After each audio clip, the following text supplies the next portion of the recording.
कधीच नाही चुकणार तुमचे फेवरेट टीव्ही शोज झी5 सोबत, तेही एकदम फ्री। आकाशराव, तुम्ही ड्राईव्ह करत असाल म्हणून व्हॉइस नोट पाठवते। मला जे काही सांगायचंय ते असं व्हॉइस नोटवर पाठवण्यासारखं अजिबातच नाहीये। पण मी आता अजून नाही थांबू शकत।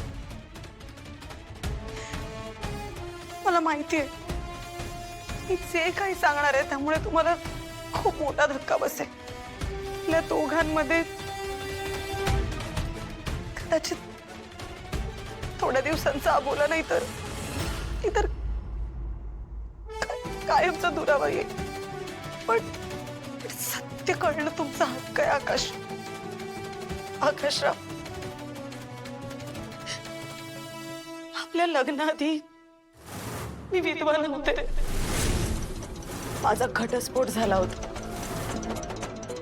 आणि माझा पहिला नवरा जिवंत आहे।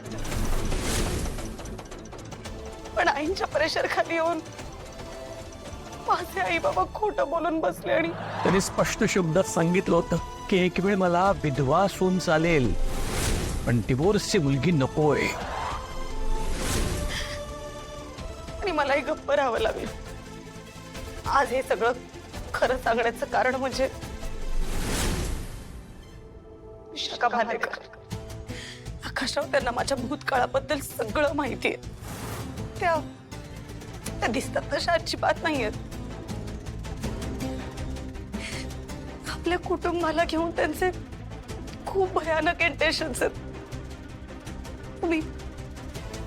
मी कष्टाने कमवलेल्या संपत्तीवर डोळा आहे त्यांचा आणि म्हणूनच त्यांनी खोटेपणा करून अखिल आणि तनयाचं लग्न जुळवून आणलं।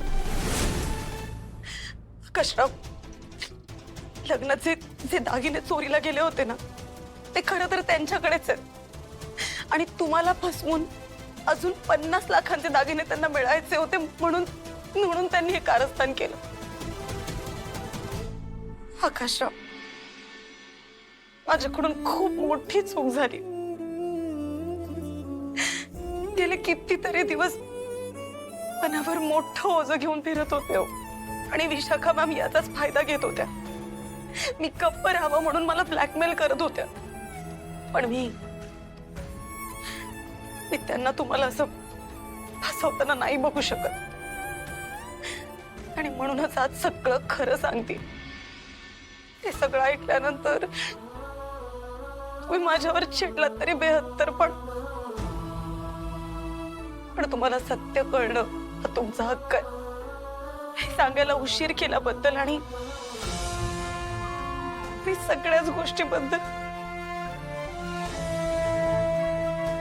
जमलं तर मला माफ करा।